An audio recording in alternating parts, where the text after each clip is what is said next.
anything of value that can be digitized can transfer in 3 to 5 seconds from point to point, person to person, anywhere in the world.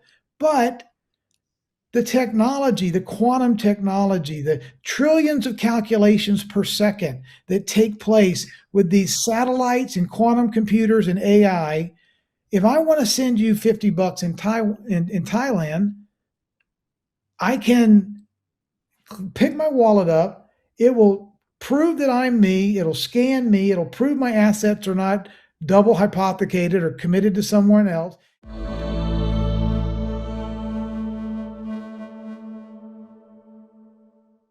How much longer would you expect this boom, boom, boom pullback that we've experienced in the price point of the bullion, in gold and silver? How much longer would you expect that to remain in these levels before the true values come up? And we've also, I failed to mention you've got a resetting of the gold price coming to a theater near you, about 20,000 an ounce.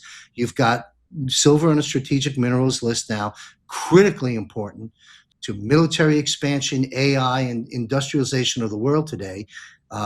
That's why it's been put on that list, in my opinion, and they're doing everything they can to get these mines going.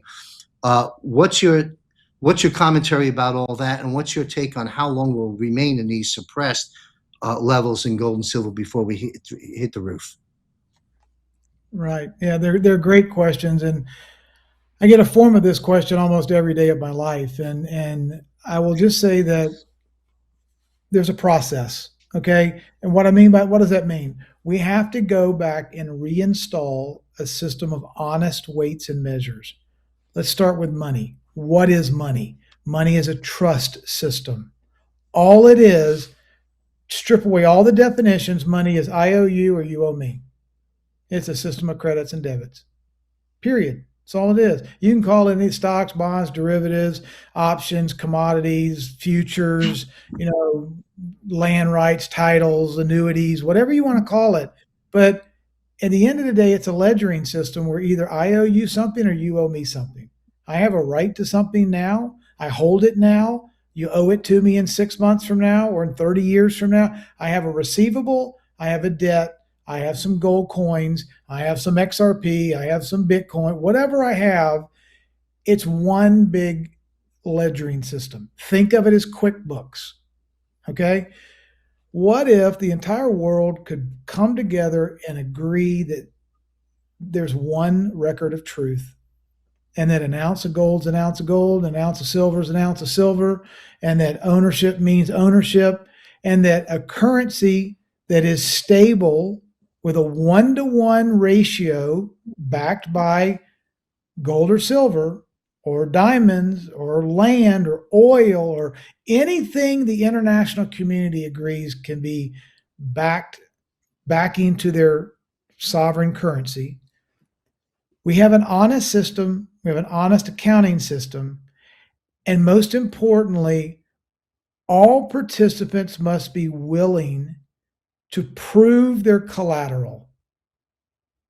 I have to know that China is not just pumping the printing press and throwing money out in the economy backed by nothing. China needs to know we're not just letting the printing press run 24/7 and creating paper currency into the world that's backed by nothing. The only way nations can trust one another is if every nation can see each other's collateral and know for 100% certainty that if America has X amount of currency in circulation, they have Y amount of assets that make this currency sound. It's not just a political promise. It's not an IOU and I'll figure out how to pay you later. It's actually sound assets, and the currency represents physical property. When every nation agrees to that or doesn't agree to it, no nation has to. No one's going to get a gun put to their head and say, you have to adopt this new standard. They're free to not adopt it, John, but then they're left out in the cold by not adopting it. Because when we have a monetary system that runs 24/7, 365, and any person in the world can transfer dollars or currencies or gold or silver or the digital equivalent, a stable coin, a derivative of gold, a derivative of a cryptocurrency, a car title, anything of value that can be digitized can transfer in 3 to 5 seconds from point to point, person to person, anywhere in the world. But the technology, the quantum technology, the trillions of calculations per second that take place with these satellites and quantum computers and AI, if I want to send you $50 in Thailand, I can pick my wallet up.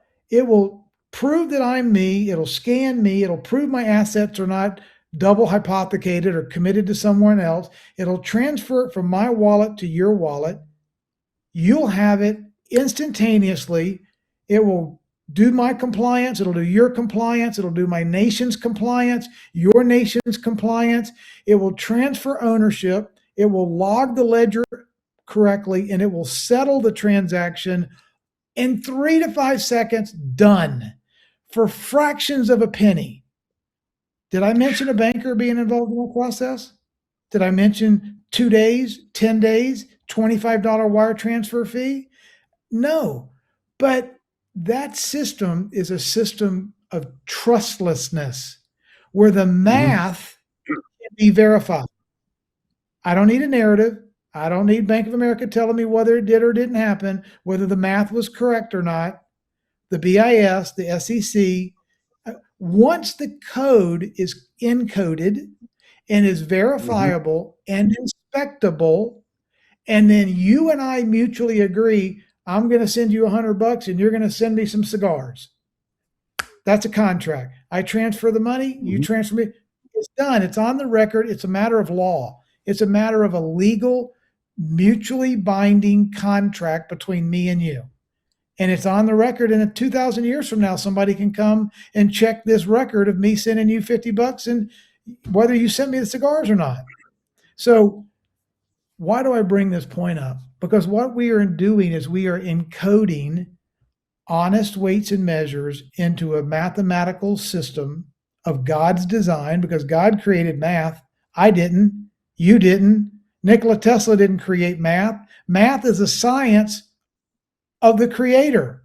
Now we have the technology that allows us to encode and enforce honest weights and measures so that we can mutually consent as free will human beings back and forth with mathematical precision in seconds like that without money changers lording over our lives. I'd call that a miracle. Yes. Another reason why we... Go ahead. Thank you, sir. Another reason we call this the dawning of the golden age. A lot of people out there saying, what golden age? I don't see anything. We still have this. No, this is, if you're listening closely to Captain Rob, these are the reasons that we say this is the dawning of the golden age, and we're just getting started.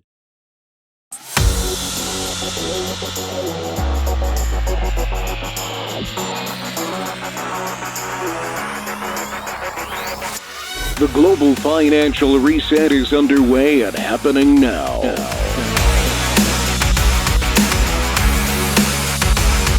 The battle rages on with competing parallel systems. The current deep state Federal Reserve Central Bank system and the system President Trump and team has developed. While the dawning of the golden age is upon us, we are presently in the danger zone through the reset transition. Join me and my prominent guests every Wednesday live at 8:30 p.m. Eastern on JMC Broadcasting's backup Rumble channel on X, Facebook, and YouTube. Sign up for JMC's free weekly war report, including notifications of when the Global Financial Reset Show is published. The future is bright, and it belongs to us, not to the global elite. Global Financial Reset. Only from JMC Broadcasting.